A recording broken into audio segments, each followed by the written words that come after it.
She's not struggling, so he must be doing something right. He certainly has a way with leather. Now for the waist.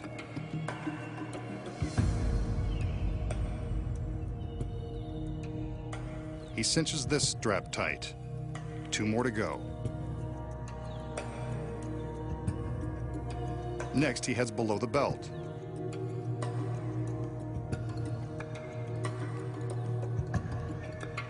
Ouch, this one is even tighter than her skirt. Still, she doesn't seem to mind. One last strap to go to secure her legs, though she doesn't look like the runaway bride type.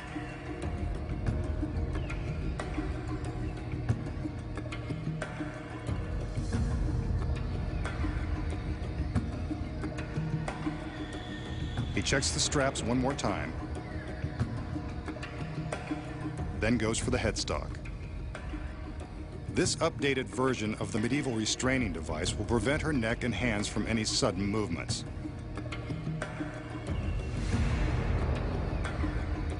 Just to be sure, the magician padlocks this front stock into place.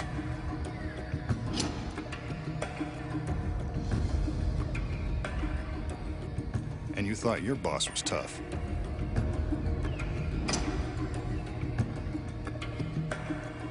When the magician's assistants say they are all tied up at work, they mean it. But this is the glamour of showbiz.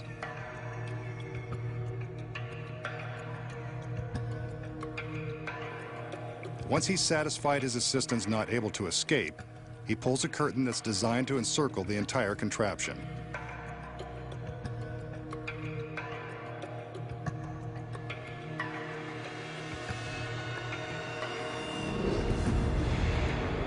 What's this?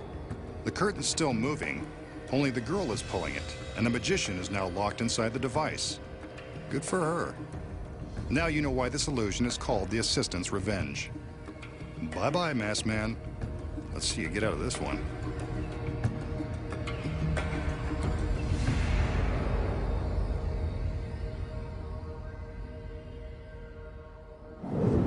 So how did our masked magician trade places with his bound and beautiful assistant? Here are the secrets. When the illusion begins, the magician secures his assistant to the rack with the straps. I can assure you that the straps are real. So are the headstock and the padlocks. That's because they never really have to open. So how did the assistant make her quick escape? The frame of the rack is actually made of 2 separate halves. From the back, you can see that hinges along one side allow the rear of the frame to swing open, while Velcro strips along the other side hold it closed. Even though the assistant is really strapped in from the front, she can easily swing open the back and step out anytime she likes. Here you can see her using her fingers to release the Velcro catch and make her escape out of the back. The magician pulls the curtain to block our view of the assistant. As soon as she is hidden, she slips out of the frame and continues pulling the curtain from the other side. Meanwhile, the magician takes her position. As the audience sees that the assistant has switched places with the magician, he is still slipping in to take her place. Here's a secret view of the switch. The assistant pulls open the curtain just as the magician snaps the frame closed, and the illusion is complete. Revenge is sweet, especially when you know the secret.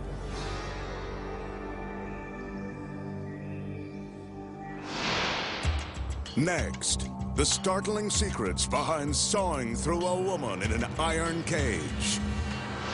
Conjuring spirits from beyond the grave. And walking through an industrial turbofan without being ripped to shreds. When magic's biggest secrets finally revealed returns.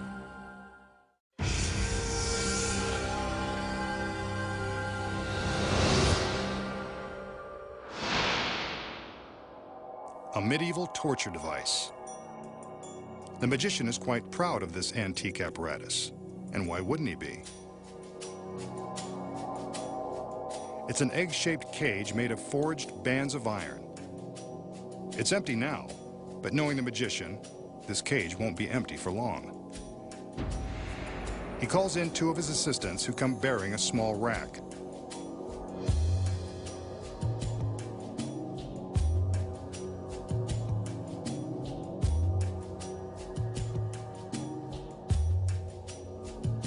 They lift the cage from its heavy-duty mount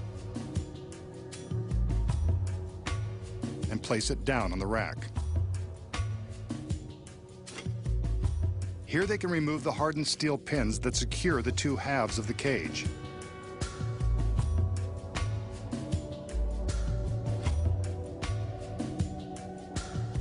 With the front half of the cage removed, we can see how something or someone can be placed inside. Here's someone now, and she's something.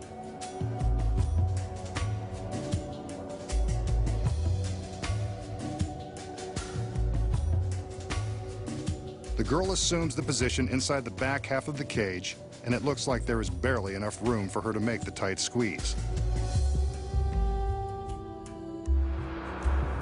Now, two male assistants enter. As she steadies herself, they replace the front of the cage, trapping her inside. I'm getting uneasy just looking at the situation. The steel pins are replaced, and she struggles to find a comfortable arrangement. There isn't one.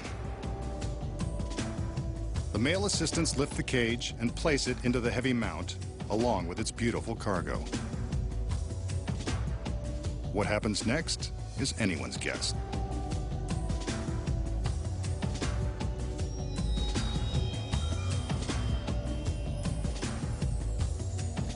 The magician removes the steel pins again and opens the clasps. The two halves separate, but the girl inside isn't going anywhere.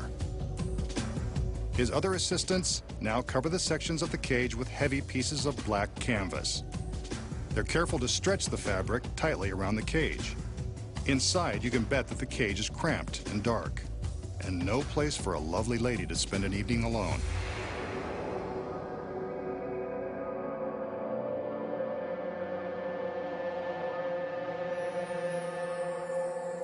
The magician motions for another assistant. This one comes bearing a razor-sharp crosscut saw. Just when you thought this device couldn't get any more torturous.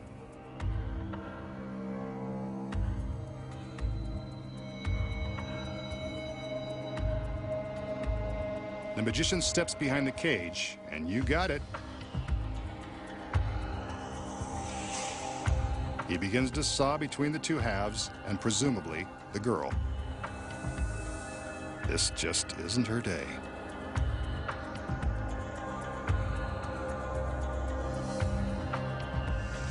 It seems like he's having a hard time of it. She looked like a tough cookie.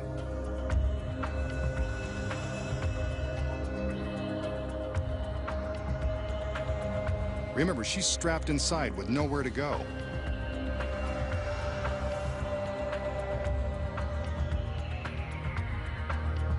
He's made it all the way through and removes the saw.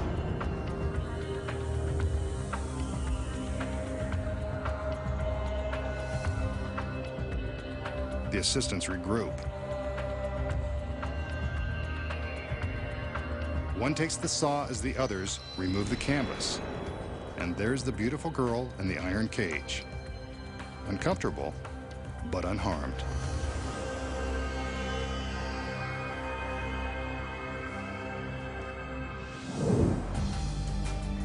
So how did the magician make it look like the girl in the cage was sliced in two?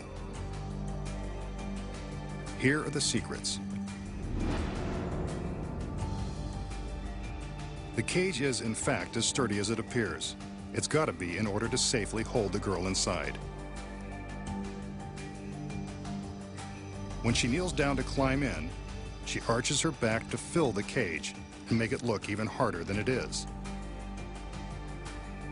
As the halves are secured, she keeps her back arched, and the cage looks almost too small to contain her. But when she bends down, we can see that this is only an illusion. She has more room than we imagine.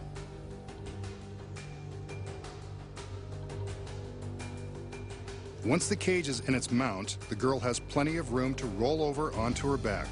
In this position, she's able to slide some of the metal straps away, allowing her to drop down out of the bottom.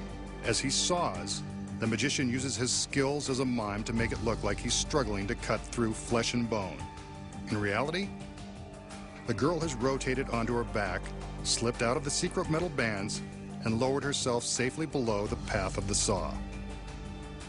Who says show business isn't glamorous? Here's a look at her movements without the canvas.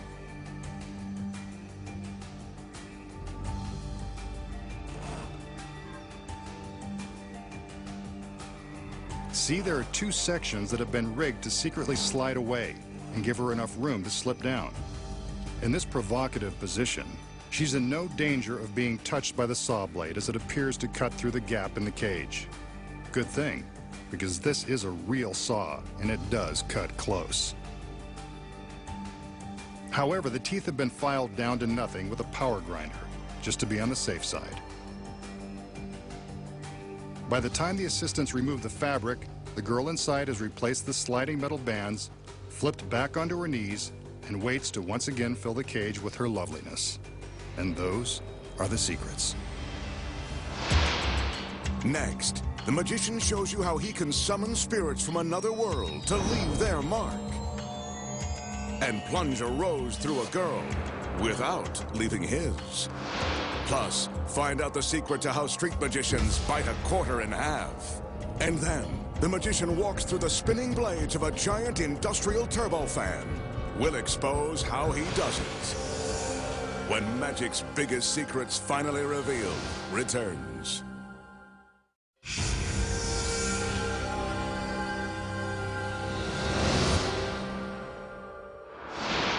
The magician will now attempt to solve a mathematical problem with a little help from the spirit world. He begins by showing us two old-fashioned slates. Kids used to write on these in school. The original laptops. He takes one of the blank slates and uses a piece of chalk to write some numbers. 7,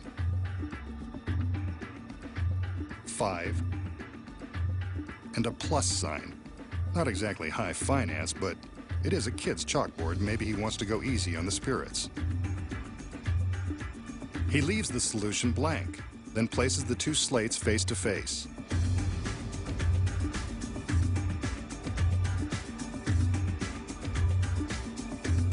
And just so that the spirits will have something to write with, he tosses in a piece of chalk.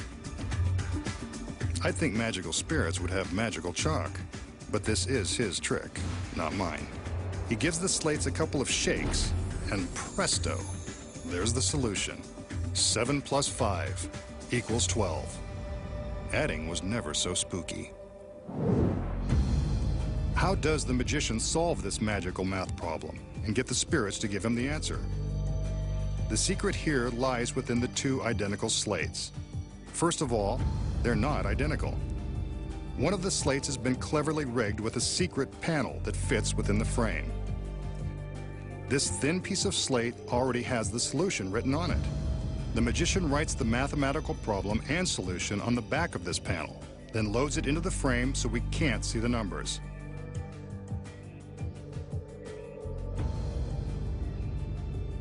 When he puts the two slates together, this secret panel flips down into the other slate, revealing the solution.